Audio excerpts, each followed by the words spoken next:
Welcome to a deep dive into Judah Abrabanel. Okay. Now, he's a Renaissance Jewish philosopher with some seriously mind-blowing ideas about love and beauty. You know, you might think a book called Dialoghi d'amore, which means... Dialogues of love right. in Italian. It's like some kind of romantic story. Exactly. It's anything but. So, yeah, it's a deep philosophical exploration of beauty and love as these, like, forces that shape the entire universe. That's amazing. And get this, it became a European bestseller. It did. It was popular even among non-Jews. It's true. I mean, what?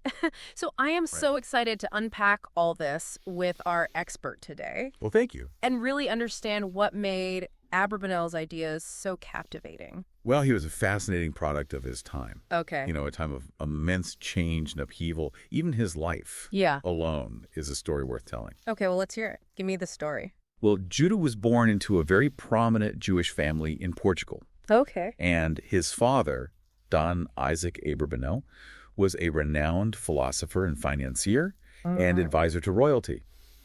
They made sure that Judah received a comprehensive education in both Jewish and secular studies. So a family at the top of their game intellectually and socially, that must made their exile even more difficult. Absolutely.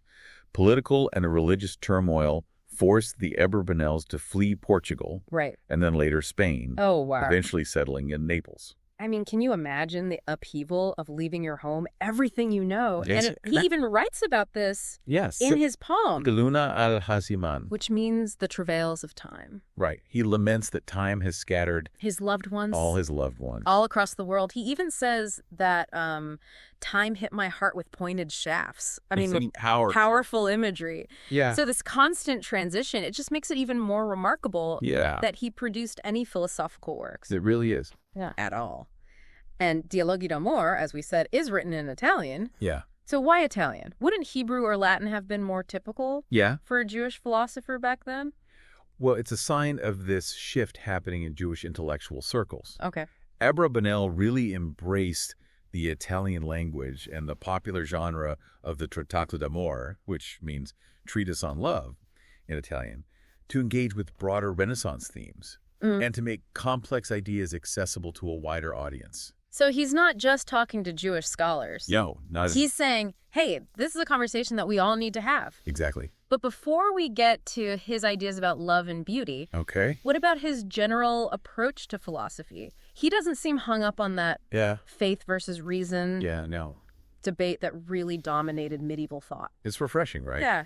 He operates from the Renaissance idea of Sophia Paradis, the unity of all knowledge. Yeah. You know, he'll weave together biblical passages and philosophical principles. Seamlessly? It's like, let's stop arguing about which source is better and see how they all fit together. Exactly. So then there's this whole other thing where he's fascinated with Greek myths, and he even claims that they derive their teachings from the Israelites. He does? He says that Plato plagiarized his myth of the androgen from a Jewish source. From a Jewish source, he claims. So we have a Jewish philosopher writing in Italian about love and challenging the status quo.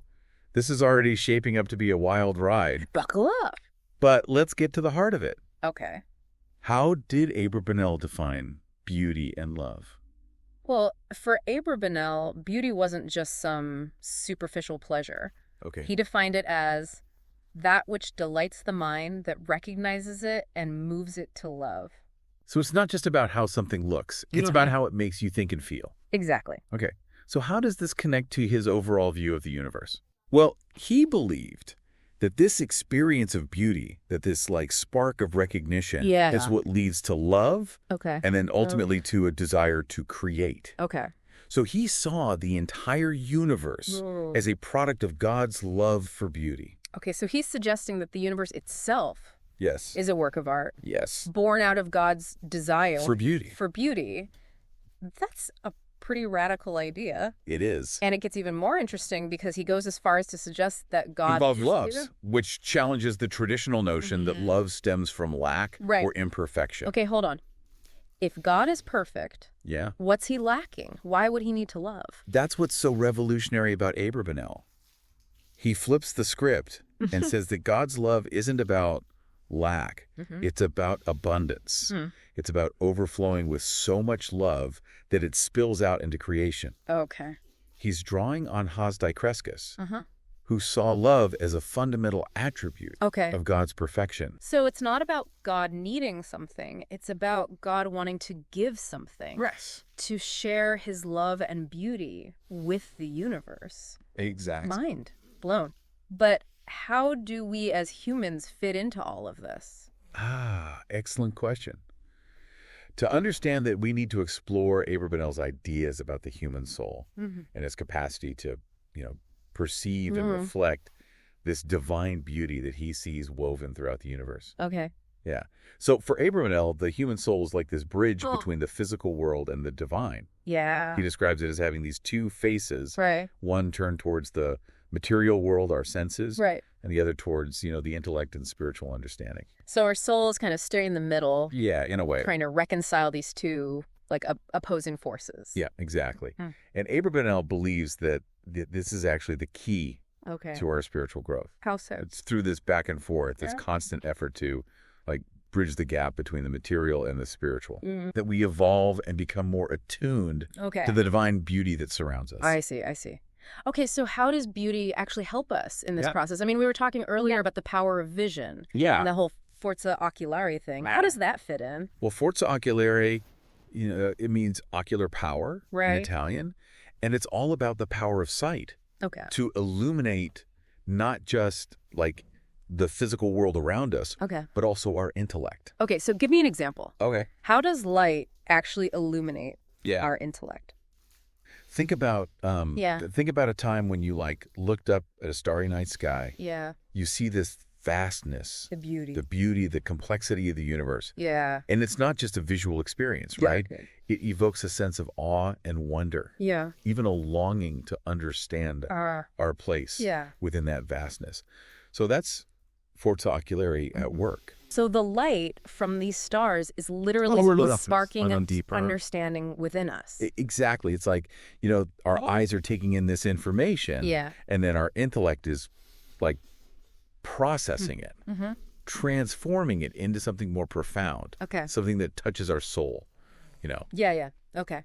And for Abrabanel, this power of vision, it's most potent in the experience of prophecy. You're going to have to explain that one. Yeah. How does seeing connect to prophecy? Well, he believed there were these different levels of vision. Okay. So God's vision of himself is the highest, followed by angelic vision. Right. And then human vision, he says, is much weaker, more limited. Yeah. But in rare instances, we can experience this kind of prophetic vision, this direct apprehension of the divine, through the eyes of the intellect. He uses Moses as the example. Right. Moses sees God face to face on Mount Sinai. Exactly. Abrabanel argues that Moses didn't actually prophesy through imagination or dreams, but through pure intellect. Right. By directly beholding the most beautiful figure of God. Even in prophecy, beauty plays this central role. Okay, so we have this beautiful, divinely created universe, and we have this capacity for vision that can lead us to a deeper understanding of that beauty. Yes. Even to a direct experience of the divine. Yes. But what does a perfected soul actually look like for Abrabanel? He uses this really cool metaphor of a mirror. Okay. To describe the perfected soul or the perfected intellect, which are essentially the same for him. Okay. So just as a mirror reflects the image before it, a perfected soul perfectly reflects the divine beauty of the universe. I love that. So the more we cultivate our souls, the more we polish that mirror, the more clearly we can reflect God's beauty back into the world. Okay, but I'm a little confused about this whole idea of love. Okay.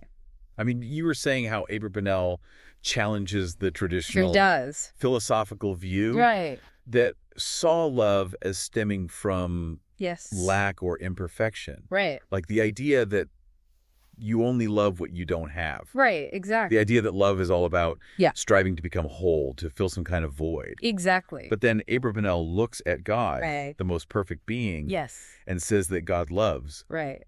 So if God is perfect, what's there to love? What void is he trying to fill? I'm a little lost here. That's the beauty of it.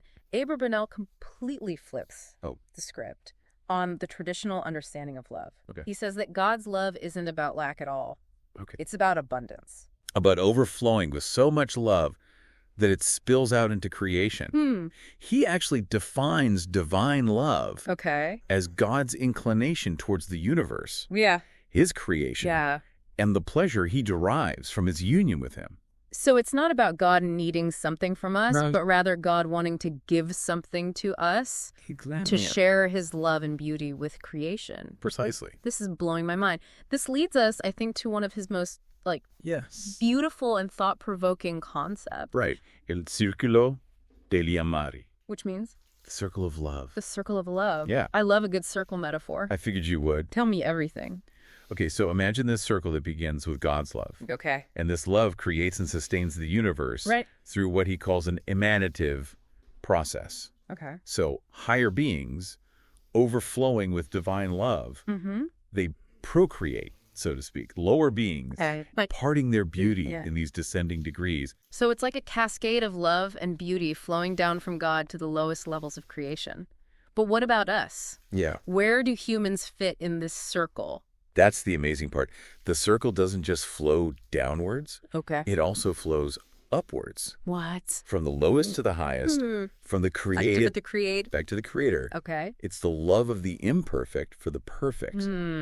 The yearning of creation to reunite with its source. So it's like this beautiful deer. It's this reciprocal flow of love connecting everything in the universe back to God. This is blowing my mind a little bit. It's pretty amazing. But this idea of love flowing upwards from the imperfect to the perfect, it seems a bit paradoxical. Yeah. How can something imperfect contribute to the perfection of God? That's a great question. And it really gets to the heart of Abrabanel's view of the material world and our place within it. He doesn't see the physical world as like an obstacle to spiritual growth. So he's not saying that we have to reject the world, become ascetics. Not at all. In fact, he sees the material world as like this gigantic mirror, a mirror reflecting spiritual beauty. Oh, wow, I love that. Yeah. So it's all about appreciating beauty in all its forms. Yes. Recognizing the divine spark. Everywhere. In everything around us. In everything around us, And letting that love kind of guide us back to the source. Exactly. And this leads us to the ultimate goal of Abrabanel's philosophical system. The union of the human soul with the divine. Okay, so what does that kind of union look like? Well, for Abrabanel, this union is a state of pure bliss where our intellect is fully absorbed in, the knowledge and love of God. So remember that mirror metaphor. Yeah. In this state of union, our souls become like perfect mirrors. Perfect mirrors reflecting the infinite beauty of God. The infinite beauty of God without any distortion. Without any distortion. I love that. It's a beautiful image. It is. But how do we get there? Yep. What's the path to this kind of spiritual union?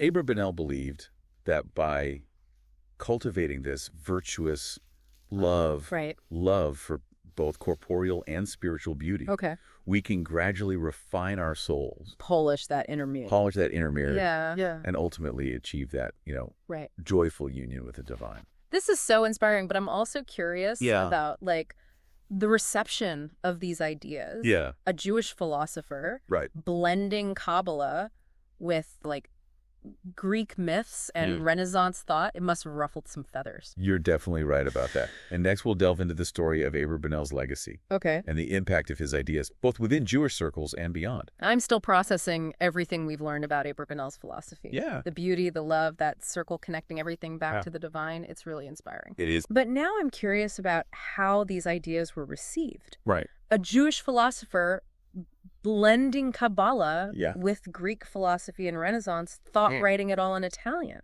I mean, it must have been pretty controversial. You're absolutely right. Abrabanel's work definitely caused a stir. Okay. Remember those Maimonidean controversies? Right. The debates about the role of reason. Exactly. The role of philosophy and reason within Judaism. Right.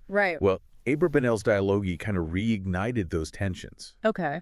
Some people saw his work as too radical, too influenced by non-Jewish sources. Right. Even accused him of, like, diluting Jewish tradition. So he was walking a tightrope trying to bridge different worlds without falling into either camp. Exactly. He was a true innovator, and innovation often comes with pushback. Right. But despite that initial controversy, his work did eventually gain recognition among, later Jewish thinkers, like Azariah Darasi and Judah Moscato. They saw the value in what he was doing. They did. They saw the value in his synthesis of Platonism and Kabbalah and philosophy and aesthetics. He was ahead of his time. He was. Paving the way for a more inclusive, expansive approach to Jewish thought. I think so. But it wasn't just Jewish thinkers who were influenced by his ideas, right? Right. I mean, his book was a European bestseller. It was.